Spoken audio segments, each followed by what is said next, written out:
What's up, guys? My name is Sebastian. Some of you know me as C6 Seabass. Some of you know me just as Seabass. And just out here on a Tuesday evening. Just felt like talking to you guys.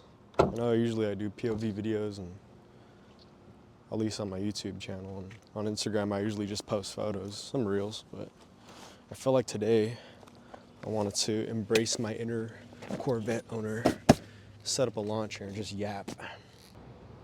But yeah, I just wanted to sit here and like, I guess, not like open up, like I'm not gonna get deep or anything, but just kind of share who I am as a person and why I'm doing car content. So essentially, I'm a Bay Area native. I was born here and I've lived here all my life. I'm 22 years old, gonna turn 23 pretty soon. And I've had this car for about two years now, yeah. Actually, a little over 2 years. Funny story, I made car content with this car in 2023, and then I accidentally crashed the car in April of 2024 last year, and the car was deemed a total loss. So the shop I had originally taken it to get the repair estimate put it at $38,000. My insurance said no way, so took a settlement on that, and then bought the car back from the insurance at salvage value, which was way lower than it should have been. It was like $7,000. And if you guys know anything, an LS7 alone, the motor was fine from the accident. An LS7 alone is more than $7,000. But I bought it back, and I kind of just sat with the car. Didn't really know what I was going to do. I didn't really have the money to repair it at the time. And I was finishing up college. I was literally like a month and a half away from graduating from college. And I was trying to find a full-time job. I was applying places, and life was taking me in a different route than the one that would involve repairing this car and putting a lot of money towards that, because I consider myself a somewhat financially literate person. I still make a lot of dumb purchases. I still don't exactly know what I'm doing, but I definitely make less dumb purchases than I did. I spend my money wisely. But this was a very emotional decision for me to keep this car and decide to fund the repairs, because I'm not in any way, shape, or form qualified to repair a car like this. Essentially, the bumper was missing a huge chunk. It looked like it had like a teeth gap, like a tooth gap. The body, like on the passenger side here, was all torn up, and fiberglass is not very easy to repair. Obviously, it's a 2007 too, so parts aren't easy to come by. I had a bunch of other damage, and I had to replace all wheels and all tires, so it was a hefty task financially, and I knew I didn't really have the time nor the tools, so I just sat with that for some months, and I had some work scheduled to get done on it in July. This is like May now, when I got the car back, in July, and I was like, damn, that's gonna take a big chunk of money, because I had already committed to that. I had put in like a deposit, like half of what it was gonna cost for that job, and then I had to pay the other half, and I couldn't really back out, or I didn't want to back out, so I just committed to it. And I didn't have a super stable job at the time. I had some money coming in, obviously, but it wasn't like enough to just spend a bunch of money to repair the car. I could afford the car. I couldn't repair it though, not at the time. But then I graduated, got my degree. I had been applying places. I was working like part-time at a consignment shop for classic and exotic cars, which it was a really great experience, but it was not like gonna fund the repairs for this car. And I was very determined to get this car fixed by the end of the year, and I had 6 months to do that.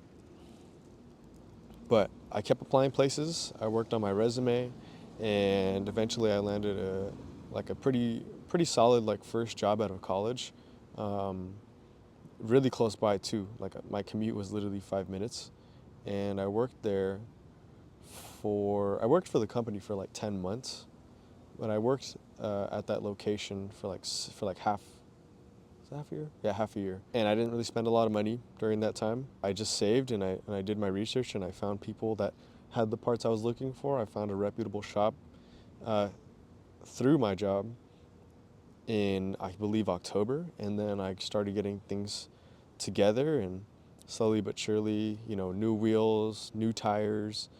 I found a bumper. This is originally red, so because I had to replace the entire bumper. This is from a red Z06 or a Grand Sport, I don't know, but it's a red one. It was a red bumper. Had that repainted by the shop that did the rest of the repairs. Had the body work done by this really amazing dude. Shout out Jimbo. Shout out Jimbo. What a name too. That's how you know he's good at what he does. He's like a fiberglass wizard, man. He repaired the hell out of this car. After everything, I think I might have spent only about $15,000 repairing the car, or a little less, or a little more, give or take, which is a lot less than 38 grand, which is what the original shop estimated. So let's go. That was a dub. But yeah, I had the repairs done and I got the car back. Didn't get my goal, unfortunately, but I got it back pretty damn close to my goal. I got it back, the car back, I believe on like January 3rd of 2025, which is not too damn far from, like the end of the year of 2024.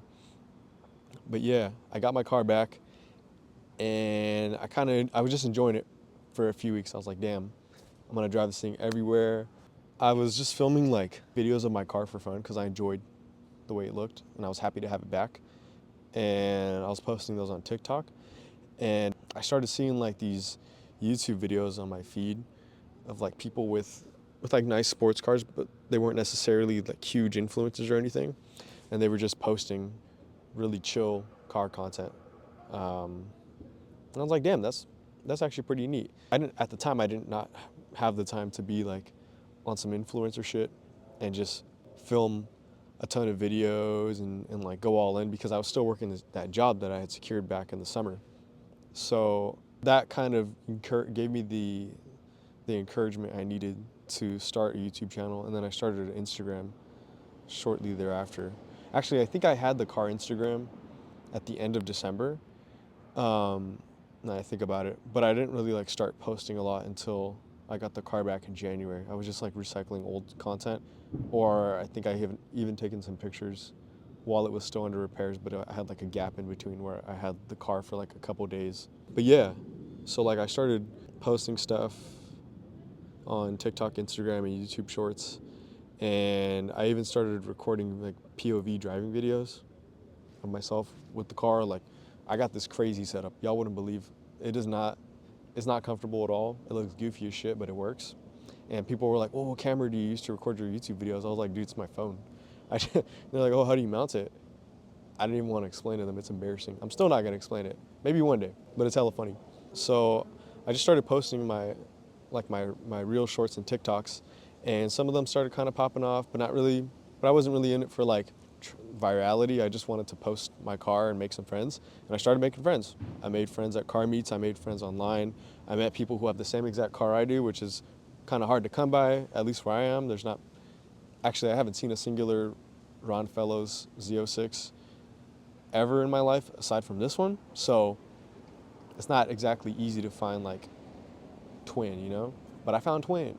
Actually, I found multiple twins. I think I maybe know like 4 or 5 owners, which is sick. I even know one like, I don't know, in some cut, I gotta check, but he's like way out in some like Middle Eastern or like Eastern European country, which is sick. But it's just like, what the hell? It's so random. Because as far as I'm aware, they only sold these domestic US and then like some in Canada, unless I'm tripping. Maybe that was international. But anyway, content started doing pretty well.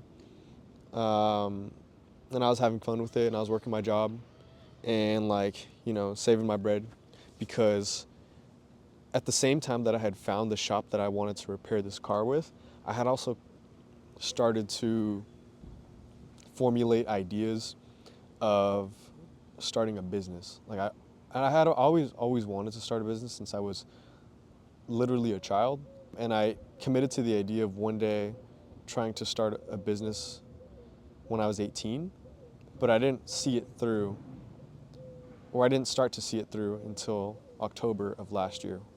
At the same time that I was trying to figure out how to fund the repairs on this car. So not only were my finances being put towards repairing this car, which is already pretty damn expensive, but another really big chunk of that was being put towards, or sorry, I guess I should circle back.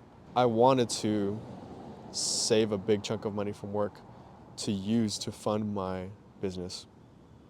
And I'll split, you know? So I was not spending a lot. I was like bare bones as possible.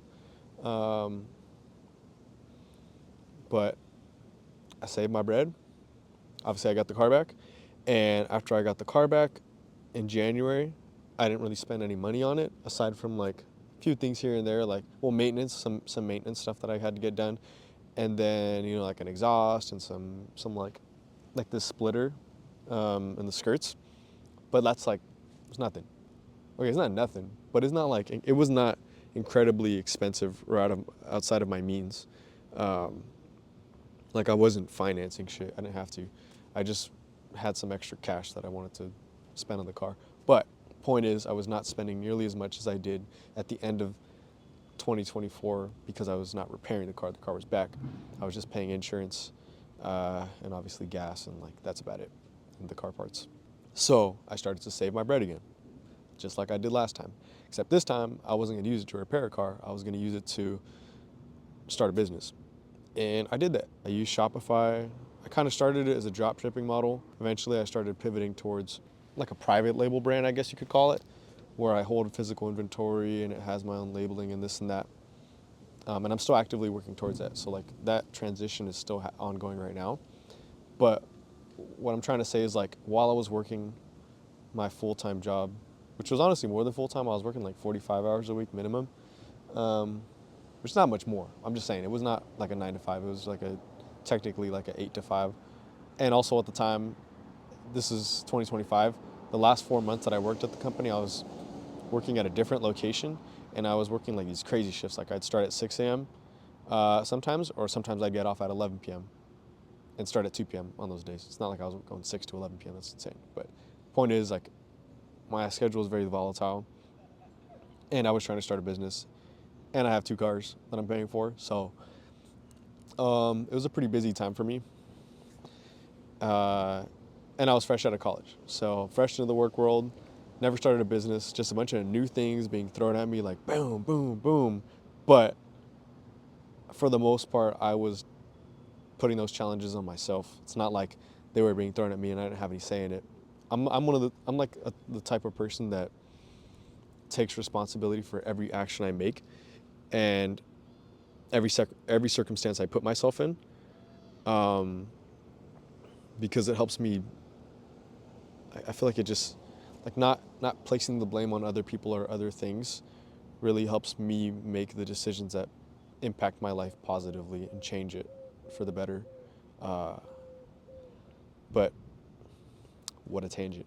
What I'm trying to say is I locked in and I built my brand. I started making some sales. It did pretty well. I qualified the business, and in April, the end of April of this year, which is about almost 2 months ago now, I quit the job that I was working and have gone all into my business. I've taken a lot more risk now since then, and I'm actually not even running a profit right now with the business because I'm kind of, like I said, I'm transitioning the business model. So there's still a lot of variability right now with the business, and I'm putting like my effort into that and my money. So there isn't really much money going into this car. It's not because I don't have it. I just am not choosing not to spend it on this car. I'd rather focus on building my business, keep the car, pay for it because I really enjoy this toy. I know it's dumb. I could probably sell it and get a good chunk of money and put that towards the business and speed things up. But I'm a sucker for cars. That's my vice. So I'm keeping the car. Obviously, maintenance has to get done. I'm not trying to like fuck the car up or anything, but I'm just, I'm enjoying the car as it is.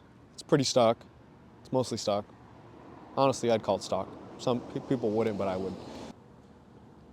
Yeah, I'm enjoying the car, building my business, and on the side, I'll try to go to car meets and I'll try to make car content. And when I have the free time, I'll like come out and do this for like an hour or two, and just kind of have fun with it. So like I'm not really here to try and monetize my car content. It'd be cool if one day I could, but it's not really like a goal of mine, at least as of right now. It's just kind of a hobby for me. This keeps me entertained, keeps me happy. It's one of the things I do, keeps me happy, you know? Gotta have your hobbies, gotta do things that make you happy. Gives me a chance to go outside because I stay locked in most of the time, most of the day during the week doing work.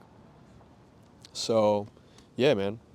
I just came on here to like yap for however long this video is going to be when I post it, and just give you guys a rundown on like who I am as a person, what I'm doing. If you're still here, shout out to you. You have a lot of free time on your hands. No, you don't. No, you don't. You probably just made the conscious decision to spend some time and watch my video because you fuck with me. So I appreciate you. But if this is like your 10th video of the day and you're like on like one of those doom scrolls, please go outside or please go do something else, because it really do be that damn phone, man. You know, mom was not lying when she said it be that damn phone. It really is that damn phone. I like going outside now.